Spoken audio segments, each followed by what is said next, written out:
Que feriez-vous si, à 38 ans, le PDG tech le plus discret de Paris vous dit avoir 20 millions d'euros et qu'il vous propose un marché que personne n'oserait imaginer? Cette histoire commence entre La Défense et l'avenue Montaigne, au cœur d'un Paris où les startups se mêlent aux dynasties. Je m'appelle Narrateur et aujourd'hui, je vais vous raconter comment Victor Leclerc, 38 ans, fondateur d'une licorne d'intelligence artificielle valant précisément 20 millions d'euros, croyait connaître chaque secret de sa vie. Jusqu'au jour où il a découvert que la femme qu'il aimait était l'héritière de son plus grand rival. Avant de continuer, dites-moi en commentaire, sacrifieriez-vous une fortune pour sauver un amour? Votre réponse pourrait surprendre la fin de cette histoire. Mais ce qu'il ignorait ce jour-là, c'est que cette simple certitude allait bouleverser son monde parfaitement construit. Victor Leclerc avait la réussite gravée dans la démarche. Diplômé d'HEC Paris, il avait bâti Novasense, une entreprise d'IA spécialisée dans l'optimisation énergétique des grands groupes. Son bureau, au 34e étage d'une tour de la Défense, offrait une vue qui mangeait l'horizon. Chaque matin, il enfilait un costume Dior sur mesure, ajustait sa Patek Philippe et traversait Paris dans sa Tesla Model S, toujours à l'heure pour un conseil d'administration ou une réunion de fusion-acquisition. Les actionnaires le respectaient. Les ministres l'interviewaient. Les journalistes disaient qu'il incarnait la nouvelle noblesse d'affaires française. Pourtant, derrière l'odeur du cuir de son siège et le flacon de son parfum, un Dior sauvage, Victor gardait une solitude douce amère. Il avait la passion du code, un goût pour les anciennes affiches du métro dans son penthouse du 8e arrondissement et une peur tenace, perdre ce qu'il avait construit en une nuit d'erreur. Ce qu'il allait découvrir lors de cette réunion ordinaire changerait le cours de sa vie à jamais. Camille Rousseau, ou plutôt Camille Duval, jusqu'à ce qu'elle le dise, avait 34 ans et une élégance qui n'avait rien à voir avec l'héritage attendri d'un nom. Diplômée DSCP Europe, elle dirigeait sa propre agence de design d'expérience utilisateur, réputée dans le Marais pour transformer des interfaces en bijoux. Indépendante, intelligente, elle refusait les compromis. Elle portait ses créations comme un manifeste, parlait avec la précision d'une juriste et conduisait une Citroën DS restaurée que ses amis trouvaient incongrue.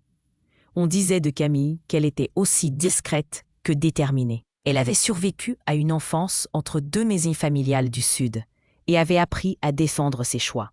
Son objectif n'était jamais un mariage, ni la pacification de feudales querelles d'actionnaires. Elle voulait bâtir, créer, laisser une trace. Elle était son propre foyer. Pourtant, il existait un interdit.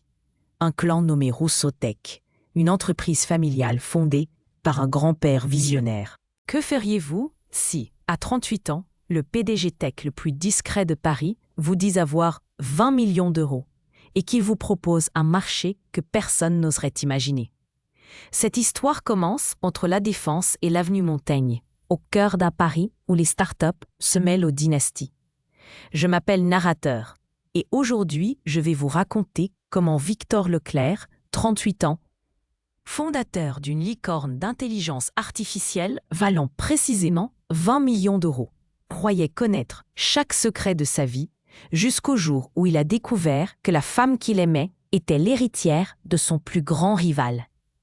Avant de continuer, dites-moi en commentaire, sacrifieriez-vous une fortune pour sauver un amour? Votre réponse pourrait surprendre la fin de cette histoire. Mais ce qu'il ignorait ce jour-là, c'est que cette simple certitude allait bouleverser son monde parfaitement construit. Victor Leclerc avait la réussite gravée dans la démarche. Diplômé d'HEC Paris, il avait bâti Novasense, une entreprise d'IA spécialisée dans l'optimisation énergétique des grands groupes. Son bureau, au 34e étage d'une tour de la Défense, offrait une vue qui mangeait l'horizon. Chaque matin, il enfilait un costume Dior sur mesure, ajustait sa Patek Philippe et traversait Paris dans sa Tesla Model S, toujours à l'heure pour un conseil d'administration ou une réunion de fusion-acquisition. Les actionnaires le respectaient. Les ministres l'interviewaient. Les journalistes disaient qu'il incarnait la nouvelle noblesse d'affaires française. Pourtant, Derrière l'odeur du cuir de son siège et le flacon de son parfum, un Dior sauvage, Victor gardait une solitude douce amère. Il avait la passion du code. Un goût pour les anciennes affiches du métro dans son penthouse du 8e arrondissement et une peur tenace. Perdre ce qu'il avait construit en une nuit d'erreur. Ce qu'il allait découvrir lors de cette réunion ordinaire changerait le cours de sa vie à jamais. Camille Rousseau, ou plutôt Camille Duval jusqu'à ce qu'elle le dise, avait 34 ans et une élégance qui n'avait rien à voir avec l'héritage attendri d'un nom. Diplômée DSCP Europe, elle dirigeait sa propre agence de design d'expérience utilisateur, réputée dans le Marais pour transformer des interfaces en bijoux.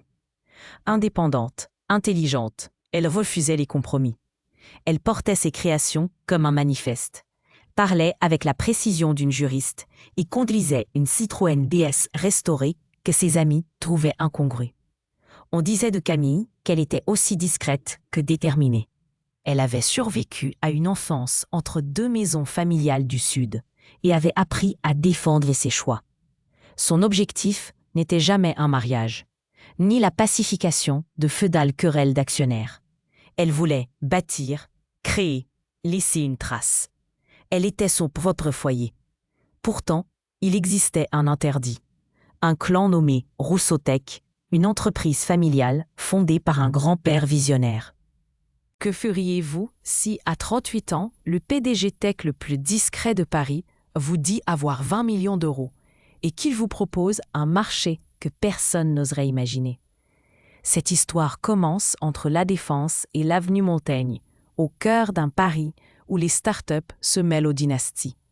Je m'appelle Narrateur et aujourd'hui, je vais vous raconter comment Victor Leclerc, 38 ans, fondateur d'une licorne d'intelligence artificielle valant précisément 20 millions d'euros, croyait connaître chaque secret de sa vie, jusqu'au jour où il a découvert que la femme qu'il aimait était l'héritière de son plus grand rival.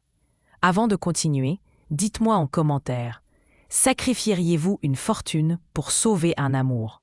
Votre réponse pourrait surprendre la fin de cette histoire. Mais ce qu'il ignorait ce jour-là, c'est que cette simple certitude allait bouleverser son monde parfaitement construit.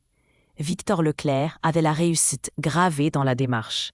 Diplômé d'HEC Paris, il avait bâti NovaSense, une entreprise d'IA spécialisée dans l'optimisation énergétique des grands groupes.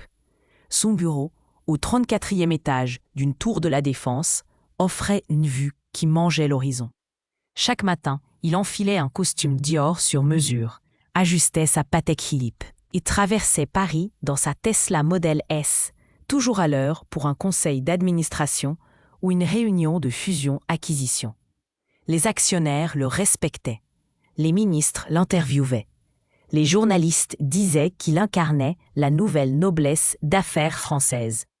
Pourtant, derrière l'odeur du cuir de son siège et le flacon de son parfum, un Dior sauvage, Victor gardait une solitude douce amère. Il avait la passion du code, un goût pour les anciennes affiches du métro dans son penthouse du 8e arrondissement et une peur tenace, perdre ce qu'il avait construit en une nuit d'erreur. Ce qu'il allait découvrir lors de cette réunion ordinaire changerait le cours de sa vie à jamais. Camille Rousseau, ou plutôt Camille Duval, jusqu'à ce qu'elle le dise, avait 34 ans et une élégance qui n'avait rien à voir avec l'héritage attendri d'un nom. Diplômée d'ESCP Europe, elle dirigeait sa propre agence de design d'expérience utilisateur, réputée dans le Marais pour transformer des interfaces en bijoux. Indépendante, intelligente, elle refusait les compromis. Elle portait ses créations comme un manifeste, parlait avec la précision d'une juriste et conduisait une Citroën DS restaurée que ses amis trouvaient incongrue. On disait de Camille qu'elle était aussi discrète que déterminée. Elle avait survécu à une enfance entre deux maisons familiales du Sud et avait appris à défendre ses choix. Son objectif n'était jamais un mariage, ni la pacification de feudales querelles d'actionnaires. Elle voulait